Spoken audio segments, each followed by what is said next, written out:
আপনারা জানেন বাংলাদেশ জিম্বাবুয়ের ৪টি টি-টোয়েন্টি ম্যাচ ইতিমধ্যে শেষ হয়ে গেছে এবং সেখানে বাংলাদেশের যে এক্সপেকটেশনের জায়গা ছিল যে এবং বাংলাদেশের জয়ের ব্যবধানটা যেরকম ছিল এবং বাংলাদেশ যেভাবে জয়লাভ করেছে সেটা সত্যি অনেকটাই আনএক্সপেক্টেড। তো সেই জায়গায় বাংলাদেশে এরকম পারফরমেন্স নিয়ে এ ধরনের যে ব্যাটিং ব্যর্থতা এবং যে ধরনের টেকনিক্যাল সমস্যাগুলো, এই সমস্যাগুলো নিয়ে টি-টোয়েন্টি ওয়ার্ল্ড কাপে বাংলাদেশ কতটুকু সে প্রত্যাশিত পারফরমেন্সটা বের করতে পারবে শক্তিশালী অপোনেন্ট টিমের বিপক্ষে, সেটা কিন্তু অনেক বেশি সংশয়ের জায়গা তৈরি করেছে মিডিয়া পাড়ায় এবং বাংলাদেশ ক্রিকেট ফ্যানদের মাঝে। আমরা যদি জিম্বাবুয়ের সাথে শক্তির র্যাঙ্কিংটা বিবেচনা করি, বাংলাদেশের সাথে ক্রিকেটে তাদের সাথে যদি বাংলাদেশের ক্রিকেট জিম্বাবুয়ের ক্রিকেটটাও যদি আমরা কম্পেয়ার করি, যে দলটা বিশ্বকাপে কোয়ালিফাই করতে পারে না সেই দলটার সাথে আমাদের এরকম জয় সত্যি অপ্রত্যাশিত, এটা মানতেই হবে।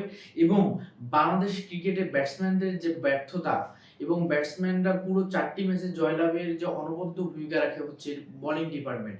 সেখানে তাসকিন আহমেদ ৪ ম্যাচে ৮টি উইকেট নেন এবং মোহাম্মদ সাইফুদ্দিন ৩ ম্যাচে ৭টি উইকেট নেন এবং মুস্তাফিজুর রহমান আইপিএল থেকে ফিরে অসাধারণ বোলিং করেন, ১ ম্যাচে ৩টি উইকেট নেন এবং সাকিব আল হাসান অসাধারণ বোলিং। তো আপনি যখন টি-টোয়েন্টি ওয়ার্ল্ড কাপের ওরকম কন্ডিশনে খেলতে যাবেন, তো একেকটা উইকেটের ধরন এবং মাঠের যে ধরনটা একই রকম হবে এবং সেখানে অনেকটা স্পিন অ্যাটাকিং উইকেটও হতে পারে, সেখানে অনেকটা পেস অ্যাটাকিং উইকেট হতে পারে।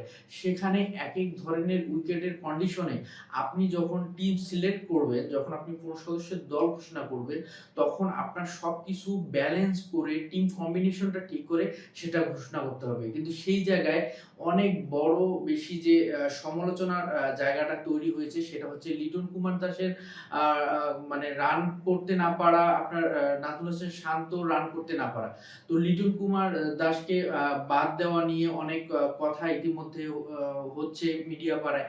কিন্তু লিটন কুমার দাসকে বাদ দেওয়ার মতো কোনো অপশন কিন্তু নেই। লিটন কুমার দাস কিন্তু শুধু ব্যাটসম্যানই না, একজন উইকেট কিপিং এবং জাকির আলী অনেক কিন্তু উইকেট কিপিং এবং লাস্ট যে জিম্বাবুয়ে সিরিজটাতে কিন্তু লিটন কুমার দাসকে প্রথম ম্যাচ ৩টে ম্যাচ খেলানো হলেও তাকে কিন্তু উইকেট কিপিং থেকে সরিয়ে নেওয়া হয়েছে এবং জাকের আলী অনেককে সেই জায়গায় কিন্তু ট্রাই করা হয়েছে, তাকে পরখ করে দেখানো হচ্ছে সে কতটুকু হচ্ছে একদম ফুলফিল রেডি। কিন্তু সেই জায়গায় জাকের আলী অনেকের কিন্তু অনেক বেশি হচ্ছে উইকেট কিপিং এ তার ল্যাকিংস কিন্তু উঠে আসে, যেটা বাংলাদেশের ক্রিকেটে টি-টোয়েন্টি ওয়ার্ল্ড কাপ মিশনে যাওয়ার আগে অনেক মানে একটা বিগ অ্যালার্ম বলা চলে। তো সেটা যদি দেখি আমরা যে কোন উইকেট কিপিং এর ক্ষেত্রে আমরা এর আগে যদি ইংল্যান্ডের বিপক্ষে আমরা এরকম একটা ঘটনা দেখি, মুশফিকুর রহিমের একটা রান আউট ভুলের কারণে সেই ম্যাচটা ইংল্যান্ডের সাথে বাংলাদেশ পরাজিত হয় এবং জিম্বাবুয়ের বিপক্ষে সোহান অতি এক্সাইটেড হয়ে শেষ ক্রুশিয়াল মোমেন্টে যখন ম্যাচটা হেরে যাওয়ার পথে এবং সেখানে সাকিব যখন রান আউট করে উইলিয়ামসনকে আউট করে ম্যাচটাকে আবার ফিরে আনেন, সেই মুহূর্তে সোহান স্টাম্পিং করতে তিনি মানে স্টাম্পের আগেই বল ধরেন এবং সেই জায়গায় যখন একটা নো বল সিগন্যাল আসে এবং বাংলাদেশ জিম্বাবুয়ে দলকে আবার মাঠে নামানো হয়। তো এরকম ওয়ার্ল্ড কাপ সিচুয়েশনে আপনি যদি শক্তিশালী প্রতিপক্ষের বিপক্ষে যদি আপনি এ ধরনের মিস্টেক গুলো করেন এবং সেটা যদি আপনার ট্রাভিস হেড, আপনার জস বাটলার এবং আপনার হচ্ছে রোহিত শর্মার মতো বড় বড় বিগ উইকেটেরকে আপনি যদি ক্যাচ মিস করেন, হাই ক্যাচ মিস করেন, অনেকের আমরা যদি 4টা টি-টোয়েন্টি ম্যাচে জিম্বাবুয়ের বিপক্ষে যেভাবে উইকেট কিপিং করেছেন, আমরা কিন্তু অনেকগুলো জিম্বাবুয়ের ব্যাটসম্যান সিঙ্গেল ডাবল রান বের করেছে উইকেট কিপারের মিসিং এর কারণে এবং বাই রান এসেছে।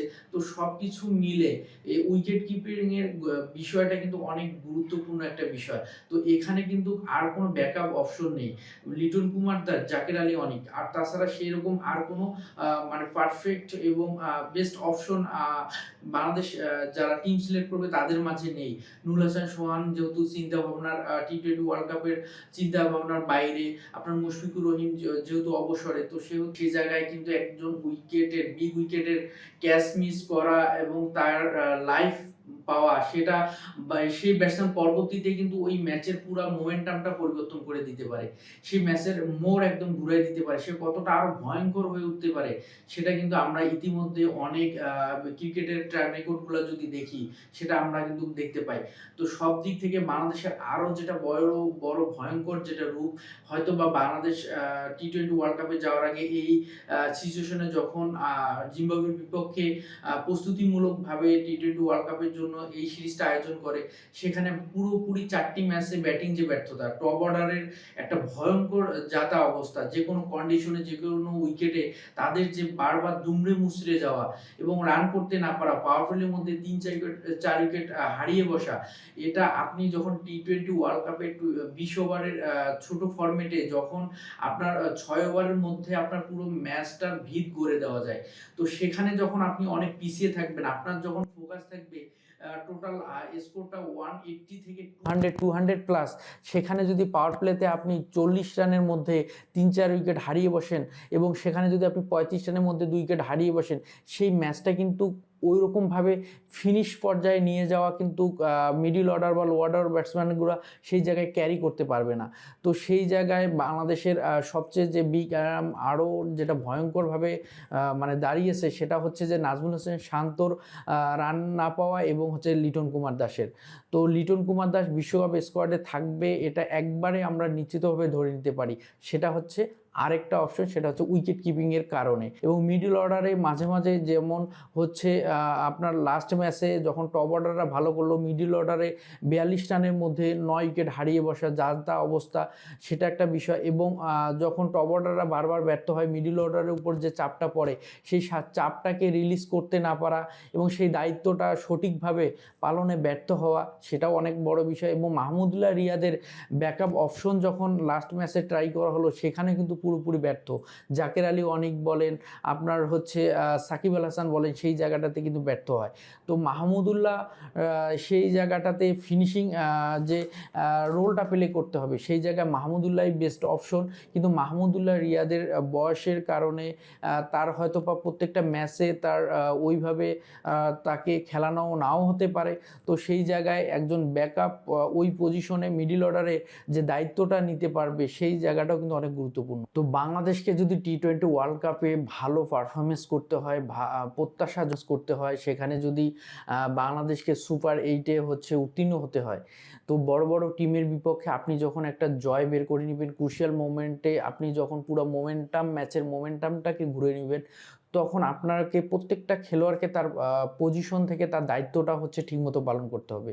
সেই জায়গায় আপনার টপ অর্ডারে যে রান না পাওয়া, সেখানে তাদেরকে রানে ফিরতে হবে। তারা সে যে ম্যাচের সিচুয়েশন অনুযায়ী তাদের ব্যাটের ধরনটা, কোন ধরনের ক্রিকেটটা তাকে খেলতে হবে এবং মাঠের কন্ডিশন অনুযায়ী কী রকম টার্গেট দিলে হচ্ছে অপোনেন্ট টিমকে সে জায়গায় আটকে রাখা যাবে, কী ধরনের রান করলে সেই রানটাকে ডিফেন্ড করা যাবে। তো সব কিছু মিলে বাংলাদেশের যে ল্যাকিংসগুলো আছে, এগুলো যদি দ্রুত সম্ভব এগুলাকে হচ্ছে রিমুভ করা না যায়, এগুলা থেকে যদি বেরিয়ে আসা না যায়, তো বাংলাদেশের এবারে ওয়ার্ল্ড কাপটাও সত্যি অনেক বেশি হতাশাজনক তৈরি হবে এবং বাংলাদেশ সুপার 8-এ কোয়ালিফাই করতে পারবে কিনা সেটা নিয়েও অনেকটা সংশয়ের জায়গাও তৈরি হবে। আগামীকাল হয়তো বা বাংলাদেশের ওয়ার্ল্ড কাপের হচ্ছে টিম অ্যানাউন্সমেন্ট করা হবে। এই জন্য আগামীকাল বাংলাদেশ জিম্বাবুয়ের টি-20 লাস্ট যে ম্যাচটা, সেটা সকাল 10টায় অনুষ্ঠিত হবে। তো সব কিছু মিলে বাংলাদেশ এই জায়গাগুলো থেকে শুধরে অতি দ্রুত কামব্যাক করবে এবং বাংলাদেশের জন্য শুভকামনা। আল্লাহ হাফেজ।